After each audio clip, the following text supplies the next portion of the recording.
হরিবল। আজরে গৌরাঙ্গের মনে বিভাগ উঠিল, আজ ধবলে শ্যামলে বলি গোরা আমার স্বপ্নে রাখে।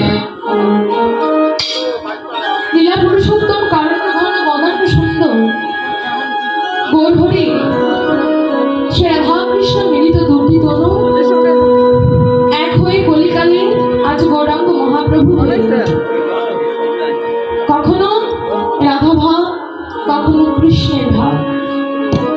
আজকে গৌরহরি আমার কৃষ্ণ ভাবে ভাবিত হয়ে, সে পূর্বের ভাবে ভাবিত হয়ে আজকে গৌরহরির মনে বাসনা জাগলো না আজকে গৌরহরি গোষ্ঠ জাগলো। এখনকার আমাদের আশ্রমের বিষয় এই লীলাটির নামই হলো গোষ্ঠ লীলা। দেখুন বাবা, আমাদের সবার জীবনে কিন্তু এই গোষ্ঠ লীলাটা সংঘটিত হয়ে গেছে, হয়েছে। আমরা সবাই কিন্তু এই গোচারণে গোষ্ঠ লীলায় পদার্পণ করেছি। কি করেছি? আমাদের আদি গোবিন্দের যতগুলো লীলা রয়েছে তার সংখ্যা মোট 64টি। তার মধ্যে আমাদের মানব জীবনে দুটি পালা, দুটি লীলা খুব তাৎপর্যপূর্ণ। একটি হলো গোষ্ঠ লীলা, গমন গোষ্ঠ, আরেকটি হলো বিয়ে করেনি না, এই জন্যই অবস্থা। একটি হলো গমন গোষ্ঠ লীলা, আরেকটি হলো উত্তরা গোষ্ঠ লীলা। দেখুন, এই গমন গোষ্ঠ লীলা তো আমরা সবাই সংগঠিত করে ফেলেছি। কেমন না, এই পৃথিবী নামক ক্ষেত্রে আমরা সবাই কিন্তু জন্মগ্রহণ করেছি। আমরা এসেছি ঠিকই, আমরা খেলা করছিও ঠিকই।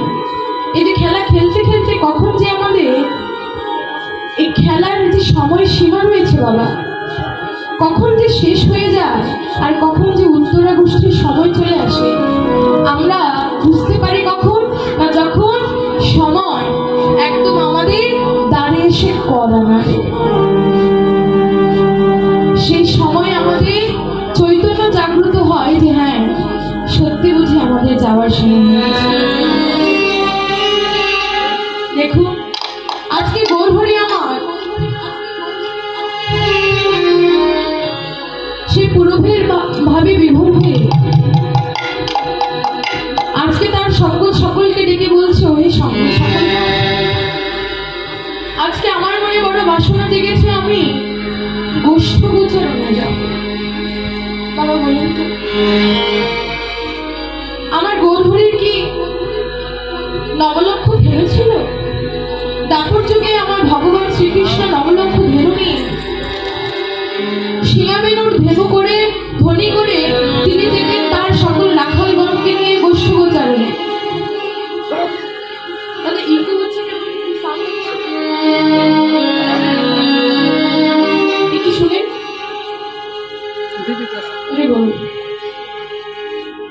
আমার গোবিন্দ দাপর যুগে নবলক্ষ ধেনু নিয়ে তার রাখালগণকে নিয়ে শিঙাবেনুর ধ্বনি করে গোষ্ঠ গোচারণে যেতেন। এই যে কলিকালে যে আমাদের কলির ভগবান নাম কি গৌরাঙ্গ মহাপ্রভু, তার কি নবলক্ষ ধেনু ছিল বাবা? যদি ধেনু থাকবে তবে তো তিনি এত দরিদ্র হতেন।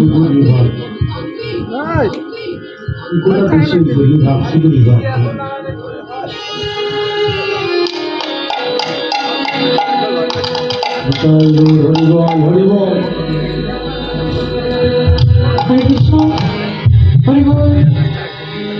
ইকো দিবেন না রিভার্ব দেন? হরে কৃষ্ণ, হরি বল। সাউন্ডটা একটু ক্লিয়ার নেই দাদা। আমি ছোট বলে আমার উপর এত অত্যাচার করছেন। হরে কৃষ্ণ, হরি বল। জয় জয় জয় গো দাদা। ইকো না রিভার্ব দেন? হরে কৃষ্ণ। এই যে ভগবানের কোনো কিছু কম আছে না? ভগবানের কোনো জিনিসের অভাব আছে? ভগবানের কোনো জিনিসের অভাব আছে বাবা? অভাব নেই। এই যে দেখুন, অনন্ত কোটি বিশ্ব ব্রহ্মাণ্ড তার হাতের পুতুল মাত্র। আমাদের প্রত্যেকের বাড়িতে সন্তান আছে, ছোট বাচ্চা আছে, তাদের খেলার পুতুল কি না বিভিন্ন তুলা দিয়ে তৈরি বিভিন্ন গাড়ি, বিভিন্ন বল, এগুলো হলো আমাদের ছোট বাচ্চাদের খেলার পুতুল। আর আজকে আমার ভগবানের খেলার জিনিস কি? এই অনন্ত কোটি বিশ্ব ব্রহ্মাণ্ড ভেবে দেখুন, যত চাঁদ সূর্য গ্রহ নক্ষত্র আছে, এই সকল কিছু আমার ভগবানের হাতের পুতুল মাত্র। কোথায় নেই দিদি? আমার ভগবান কোথায় নেই? আমরা যেদিকে তাকাচ্ছি সবখানে ভগবান আছে। এর প্রমাণ দিয়েছিল কে? না সেই ছোট্ট প্রহ্লাদ। তিনি একটি স্তম্ভের মাঝখান থেকে ভগবানকে বের করতে বাধ্য করেছে। কেন? তার ভক্তির জোরে।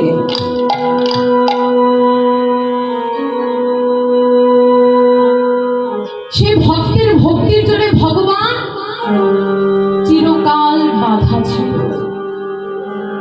আর আমাদের অবস্থাটা কেমন হয়েছে বাবা? আমাদের অবস্থাটা হয়েছে ঠিক মাতালের কাশি যাত্রার মতো। কেমন না, আমরা সংসারে আছি বটে, আমরা হরিনামের ভেলায় ভাসতে চাই, কিন্তু হরিনামের ভেলায় ভাসতে চাই বটে, কিন্তু এখনো সংসারের প্রতি আসক্তিটা ছাড়তে পারি। কেমন হয়েছে জানেন? দু মাতা, তারা ভাবছে চাঁদনি রাতে দু মাতাল প্রচুর পরিমাণে মদ খেয়েছিল। খাওয়ার পরে তারা ভেবেছে চাঁদনি রাতে সুন্দর আকাশের আলো, আজকে আর ঘরে যাব না, কি করব? এক মাতাল আরেক মাতালকে ডেকে বলছে, ও ভাই চল একটু কাশি যাত্রা করে আসি। আরেকজন বলছে ঠিক আছে চল যাই। সুন্দর রাত, জ্যোৎস্নার আলো, আহা কি সুন্দর। এই যে রাতেবেলা কি করলেন? দু মাতাল একটি নৌকায় করে সেই নদীর ঘাটে গিয়ে নৌকায় চড়ে বলছে চল সারা রাত ধরে আজকে আমরা সেই কাশি যাত্রা করব। তো বাবা হয়েছে নাকি? দু মাতাল নৌকা বাইছে, নৌকা বাইতে বাইতে বাইতে বাইতে সারা রাত ধরে নৌকা বাইছে। বাইতে বাইতে যখন ভোর হয়ে গেছে, একটু আলো আলো ফুটেছে, এক মাতালে একটু ঘোরটা ছিঁড়ে গেছে, নেশার ঘোরটা ছিঁড়ে গেছে। এক মাতাল আরেক মাতালকে ডেকে বলছে, ও ভাই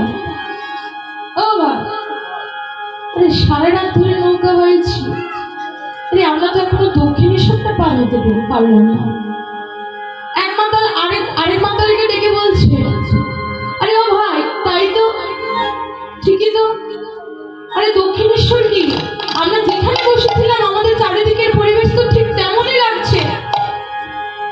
বাবা তারা চেয়ে দেখে যে ঘাটের মধ্যে তারা নৌকায় উঠেছিল, আর সেই নৌকাটা যেই গাছের সাথে বাঁধা ছিল সেই দড়িটাই খুলতে তারা ভুলে গেছে। এখন নৌকার যদি দড়ি খোলা না হয়, নৌকা কি আগাবে? কি আগাবে? আমাদের অবস্থাটা হয়েছে ঠিক তাই।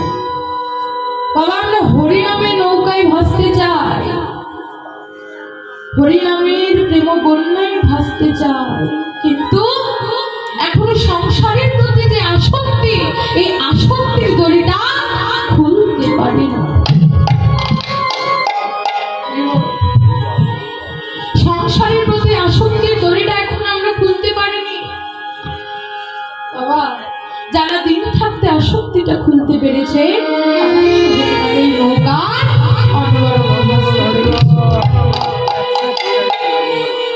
দেখো সংসারে থেকে আমাদের অহংকার, আমাদের চাওয়া পাওয়া মোহ মায়া আমরা ত্যাগ করতে পারে। বাবা মানুষ পারে না এমন কোনো কাজ আছে? মানুষ পারে না এমন কোনো কাজ আছে না? আগে শিষ্যের বাড়িতে গুরুদেব এসেছে, শিষ্য গুরুদেবকে করজোড় করে বলছে, বাবা একটি প্রশ্ন ছিল, বলো। শিষ্য গুরুদেবকে করজোড় করে বলছে, বাবা আচ্ছা পৃথিবীর সব থেকে শক্তিশালী এবং কঠিনতম বস্তু কি? আজকে গুরুদেব উত্তর দিচ্ছে, বাবা পৃথিবীর সব থেকে শক্তিশালী এবং কঠিনতম বস্তু হলো ওই যে চেয়ে দেখো পাহাড়। কি বাবা পাহাড়কে আপনি যতই টালাটালি করেন, পাহাড় কি কখনো নড়ে? কখনো নড়বে? কে দেখো ওই যে পাহাড়।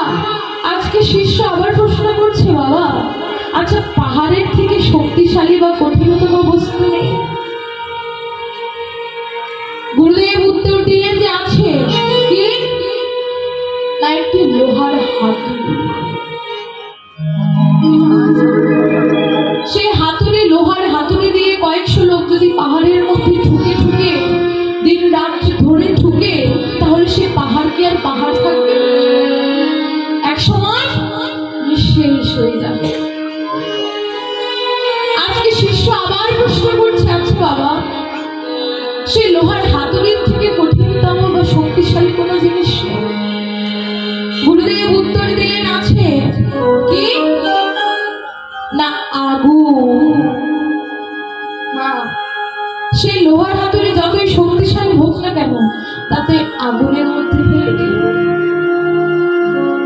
কি গো, আগুনের মধ্যে ফেলে দিলে সেই লোহার হাতুড়ি আর হাতুড়ি থাকবে? বলে তরল হয়ে যাবে। শিষ্যের মনে কত প্রশ্ন দেখুন। আবার জিজ্ঞেস করছে, আচ্ছা বাবা আগুনের থেকে বেশি কঠিনতম বস্তু নেই? গুরুদেব উত্তর দিলেন যে বাবা আছে। কি জানো? আগুনের থেকে কঠিনতম বস্তু হলো জল। বাবা আগুনের উপরে জল ঢেলে দিন, কি আগুন জ্বলবে? দাও দাও করে জ্বলবে, ঠান্ডা হয়ে যাবে। তোমার মাথায় সমস্যা আছে। আগুনের উপর জল ঢেলে দিলে আগুনের কোনো অস্তিত্ব থাকবে না, আগুন নিভে যাবে। ভেবে দেখুন, শিষ্য আবার প্রশ্ন করছে, বাবা এবারে শেষ, আর প্রশ্ন করবে না। আচ্ছা বাবা আচ্ছা এই জলের থেকে কঠিনতম বস্তু নেই? আজকে গুরুদেব উত্তর দিচ্ছে যে বাবা আছে।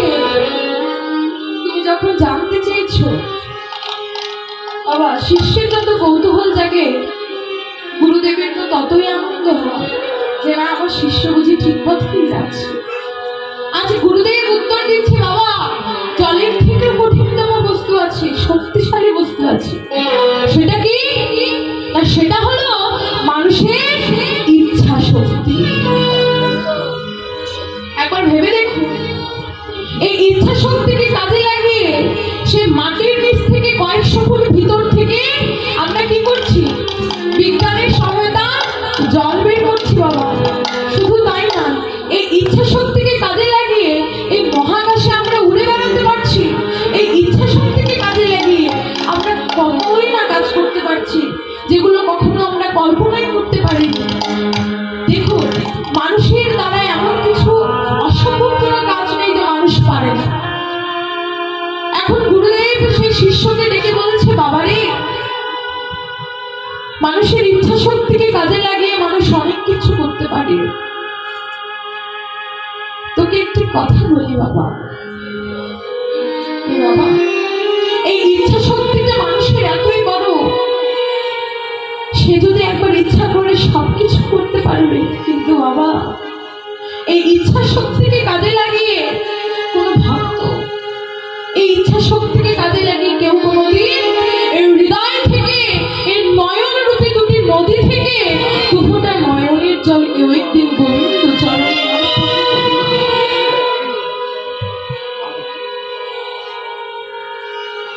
তোকে একটি কথা বলি, যদি দেখিস কখনো কোনো ভক্তের বাজারে যেখানে হরি কথা কৃষ্ণ কথা আলোচনা হয়, যেখানে আমার গোবিন্দের প্রাণপ্রিয় ভক্তরা হা কৃষ্ণ প্রাণ কৃষ্ণ বলে দুটি নয়নের জল ছেড়ে দিয়ে সেই ভক্তের বাজারে যদি কখনো যাওয়ার সৌভাগ্য হয়, সেই ভক্তের বাজারে গিয়ে সে নিজের ইচ্ছা শক্তিটা কাজে লাগিয়ে নয়ন রূপী দুটি নদী থেকে দু বিন্দু জল একটু গোবিন্দ চরণে সেই সাধুগুরু বৈষ্ণবের বাজারে গিয়ে যদি দুপুরে নয়নের জল তুই গোবিন্দ চরণে দিতে পারিস, তবে তোর মানব জানা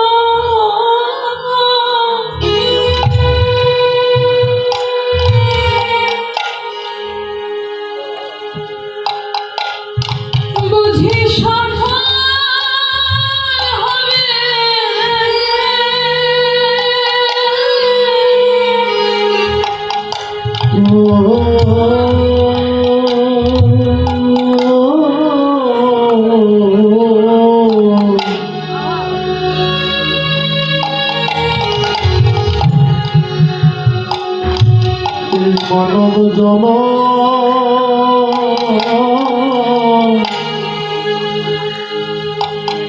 সফল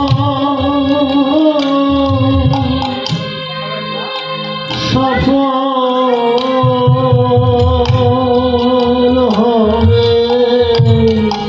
বাবা, সাধুগুরু বৈষ্ণবের চরণে আমরা হাত দিয়ে দেব। আমরা তো নিজের অহংকারের আসন থেকে এখনো নামতে পারি। কার চরণে হাত দিব আমরা বিচার করি। মহাজন বললেন বিচার করো না, বিচার করলে কখনো বৈষ্ণবের কৃপা পাবে না।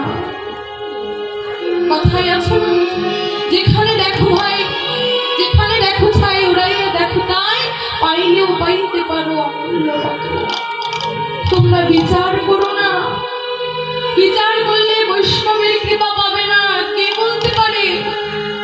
কার চরণের ধুলায় একবার অঙ্গে মাখলে গোবিন্দের কৃপা হবে।